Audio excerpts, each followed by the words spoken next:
ये कहानी है एक फेल्ड स्टार की, जिसके अंदर आज भी आग की लपटें उठ रही हैं, जिसकी सतह पर एक राक्षस पल रहा है, जिसके सामने पृथ्वी सिर्फ एक खिलौना है। ये कहानी है जुपिटर की, हर चैप्टर में एक नया राज।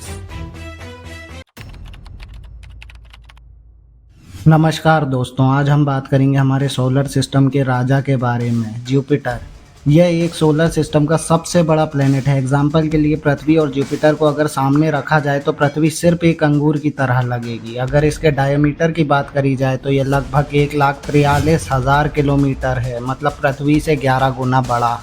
जुपिटर सूरज से 5वां प्लेनेट है, इसीलिए इसको गैस जाइंट भी कहा जाता है। पर आपने कभी सोचा क्यों? दरअसल ये ज़्यादातर गैस से बना हुआ है। यहाँ सॉलिड ज़मीन नहीं है, और अगर होगी भी तो हमें अभी उसके बारे में अंदाज़ा नहीं है। साइंटिस्ट अभी भी इसकी स्टडी कर रहे हैं और यहाँ पर अलग अलग मिशन भेजे जा रहे हैं।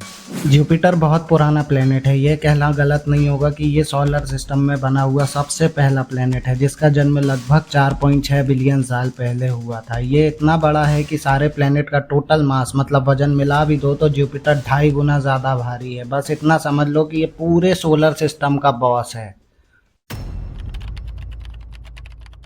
चलो अब इसके साइज को समझते हैं। इसका इक्वेटोरियल डायमीटर 1,42,981 किलोमीटर है। एग्जाम्पल के लिए अगर अर्थ का डायमीटर 12,742 किलोमीटर है तो आराम से इसके अंदर 11 पृथ्वियां फिट हो जाएंगी।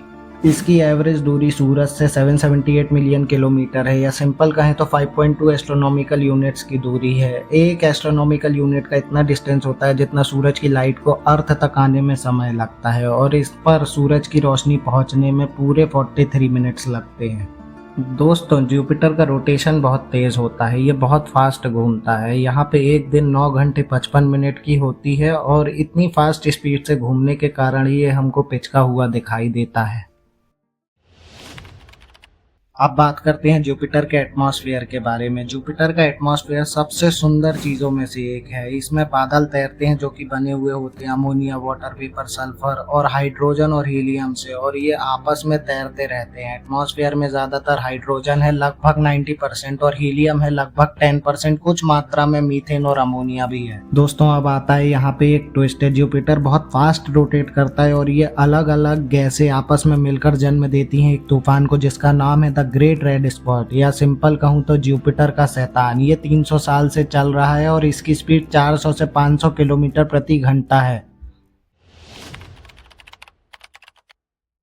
अब बात करते हैं जुपिटर के टेम्परेचर की। जुपिटर का एवरेज टेम्परेचर -108 डिग्री होता है, या उससे भी ज़्यादा होता है, मतलब बहुत ज़्यादा ठंडा। ये इतना ठंडा है कि इंसान का खून तक जमा दे। लेकिन यहाँ पे एक ट्विस्ट आता है। जैसे जैसे हम इसके नीचे जाएंगे और इसकी सतह तक पहुँचते जाएंगे, टेम्परेचर बढ़कर 20,000 से 30,000 डिग्री हो जाएगा, मतलब सूरज से भी ज़्यादा गर्म। अब आते हैं जुपिटर की सैड रियलिटी में। जैसा कि हम जानते हैं जुपिटर के अंदर हाइड्रोजन और हीलियम भी है। हाइड्रोजन हीलियम सेम सन के अंदर भी है, लेकिन सन एक स्टार है। जुपिटर एक फेल्ड स्टार इसीलिए कहा जाता है क्योंकि बेचारे का मास कम था। अगर इसका मास 80% और ज़्यादा होता तो ये भी स्टार बनता, और हमारे सौर मंडल में 2 सूरज दिखाई देते। Interesting, right? जुपिटर के मून्स की बात करें तो जुपिटर एक मिनी सोलर सिस्टम के जैसे है। जुपिटर के पास 92 से ज़्यादा कंफर्म मून है अगर हम 2025 तक के डेटा की बात करें। लेकिन सबसे खास है गैलीलियन मून, जिसको गैलीलियो ने 1610 ईस्वी में डिस्कवर किया था, जिसमें से भी 4 मून सबसे इंटरेस्टिंग है, जिनके बारे में मैं आगे बता रहा हूँ। जिसमें से पहला मून है लो, सबसे ज़्यादा खतरनाक मून है ये। यहाँ पर हर दिन ज्वालामुखी फटते हैं और 500 किलोमीटर ऊपर तक जाते हैं, और देखने में येलो और रेड कलर के दिखाई देते हैं। सेकेंड मून है यूरोपा। इसकी बर्फ की सतह के नीचे समुद्र है, मतलब लाइफ की भी पॉसिबिलिटी है। इसीलिए साइंटिस्ट इसको गहराई से स्टडी कर रहे हैं, ताकि हमें लाइफ की एविडेंस अगर यहाँ पर हो तो हमें पता चल सके। थर्ड मून आता है गैनीमेड। ये जुपिटर का सबसे बड़ा चांद है। अगर इसको मरकरी से कंपेयर किया जाए तो ये मरकरी से भी बड़ा है, और ये पहला चांद है जिसका खुद का मैग्नेटिक फील्ड है अर्थ की तरह। फोर्थ मून आता है कैलिस्टो। ये सबसे पुराना चांद है। इसके अंदर शायद पानी हो सकता है। साइंटिस्ट अभी भी इसको स्टडी कर रहे हैं, तो अभी कहना मुश्किल है इसके बारे में।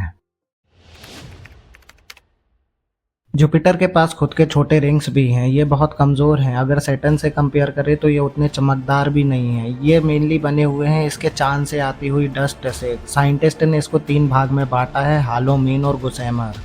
मैग्नेटिक फील्ड की बात की जाए तो जुपिटर की मैग्नेटिक फील्ड बहुत ज़्यादा पावरफुल है। अगर इसको पृथ्वी से कंपेयर किया जाए तो ये पृथ्वी से 20,000 गुना ज़्यादा पावरफुल है, जिसमें भयानक रेडिएशन भरी हुई है जो कि प्रोब्स को कुछ ही सेकेंड्स में निपटा सकती है। इसीलिए जुपिटर को स्टडी करने में साइंटिस्ट को सबसे ज़्यादा दिक्कत जा रही है।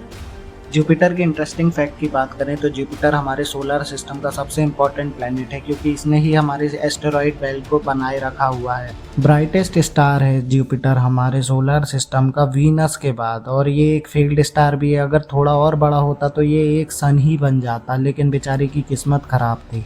तो दोस्तों, ये था जुपिटर का सफ़र। हमने इस वीडियो में जुपिटर के हर रहस्य को सुलझाया है। अगर आपने इस वीडियो से कुछ भी सीखा हो तो चैनल को सब्सक्राइब ज़रूर करें। मेरा नाम है अक्षत, मैं आपसे मिलता हूँ अगले वीडियो में। तब तक अपना ख्याल रखिए। जय हिंद, जय भारत।